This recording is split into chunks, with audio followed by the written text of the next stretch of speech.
Hi, I'm Marika Hahn, and I'm an artist in residence at Mount Sinai. I love to do watercolor paintings, and today I'm going to show you how to do a watercolor painting of this iris. Join me. I'm going to give you an idea of how to paint something like this. You're never painting exactly as a reference, but it's an inspiration. I'm going to use Blick liquid watercolors. You can use any kind of liquid watercolors or tempera, really diluted. If you have no paint, you can actually use food coloring. You're going to need a palette, water, a brush. I'm using a number 10. This is a Princeton. It's a great brush. It has a great point. You don't even need to use smaller points to get detail. So the first thing I'm going to do, and I have my colors mixed, is I have a dark and a light version of every color. So I'm using a light purple. You want the absolute lightest color, and you always want a testing paper, because if you don't like the shape, you can change it. I could just take a paper towel, I could blot it, and it would pretty much go away. It's much lighter. So that's why it's good to have some paper nearby to blot in case you have a boo-boo. Also, you might decide, I'm going to change the shape a little. I'm going to show you something called wet and wet, and that is when your paper is wet, and I'm going to go around the outline, kind of remove the outline actually. Take a little bit more of the light color.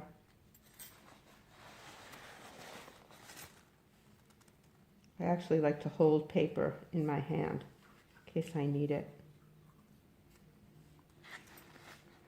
Now, this is very, very wet. I'm going to take the darker purple. I'm letting it bleed. I'm just holding it.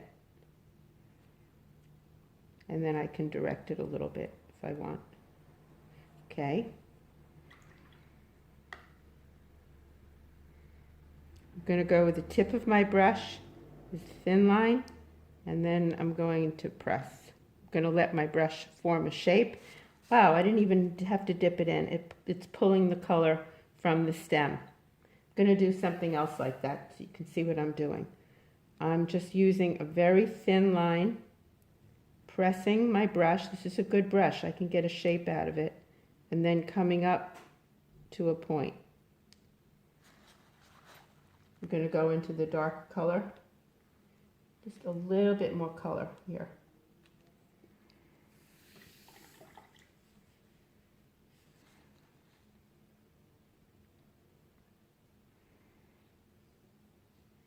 When you have a decent brush, and Princeton is really, it's not one of the really super expensive brushes. It's a good brush though. You can actually use it to make your shapes. So we're going to do wet and wet, and we're also going to play with the brush a bit. You can see how I'm using the brush to get shapes. This one is going to have a little yellow in the center. If I put yellow and this was lavender around the yellow, it would all bleed together if it was wet. So I'm going to have to wait for it to dry. I'm going to work all around this space, but I'm going to wait until it's completely dry before I put my color in. I'm going to change the shape a little.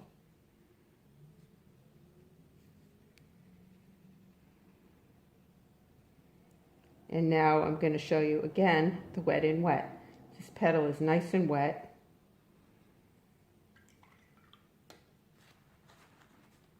I'm going to touch it, the dark color. And I'm just going to let it bleed.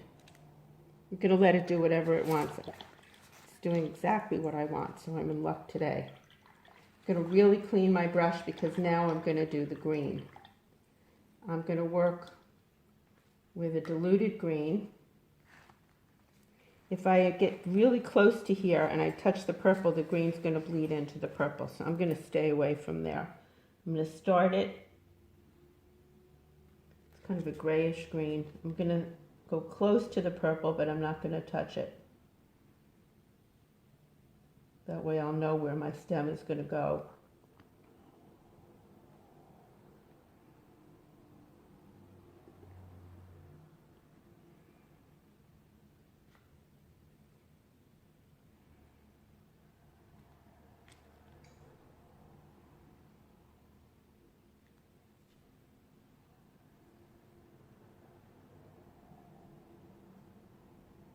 I'm going very thin, and then I'm going to go thick.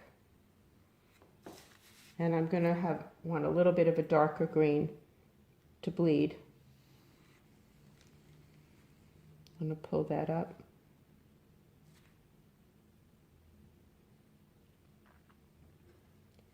You can see that I'm not really planning this very well. I'm just enjoying it. It's bleeding some of the time the way I want it to. Other times I'm just relaxing and letting it go. I want to clean up this edge. I'm going to do one really big bold stroke, so I'm loading up my brush, lots of color. I'm going to press, which is going to be wide stroke. I'm going to go through the petal, thinning it. I'm going to come out the other side. Just let it go. You can't touch that. I mean, you just have to leave it the way it is. I'm going to do another stroke like that. I'm going to come across. So I'm going to start thin and thick. Just let it go. You can't go back on it. But I am going to add a little bit of a darker color where it comes across.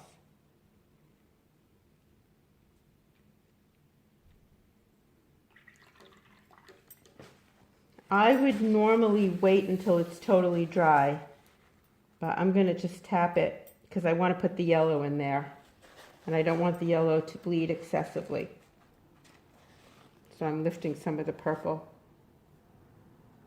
Another trick, if I wanted to do the yellow, is just to leave a tiny little hairline edge so it doesn't touch the purple.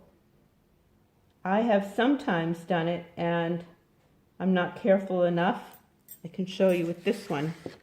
I wasn't careful enough. The yellow bled into the purple, but I like it. And that was a mistake, but I like that too. So sometimes mistakes look great.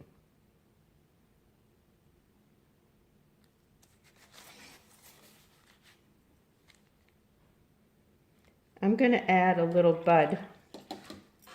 One of these little things, which is really fun to do. So you take a light color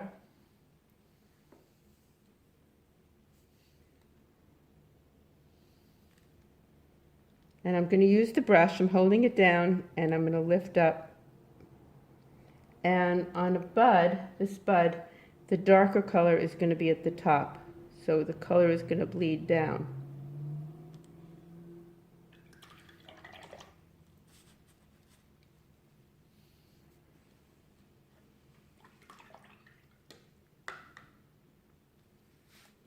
I'm going to do the little leaf that surrounds the bud.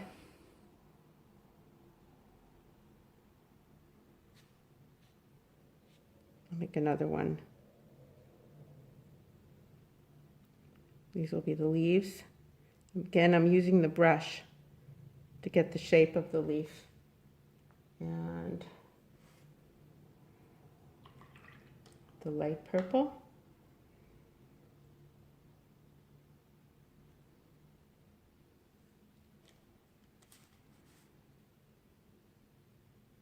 And then the dark purple. I'm just holding it and letting it bleed. I wanted that to be a point, so I'm going to go back in.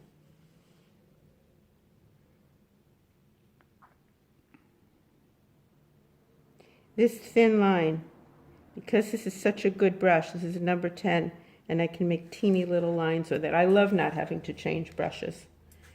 And that, I think, looks fine. The yellow bled, I still like it. So I hope you try to make the iris. I could do hundreds of these because I have so much fun with them and they never look exactly the same. So I hope you'll experiment with all kinds of flowers, and watercolor is the perfect medium for doing flowers. Thank you.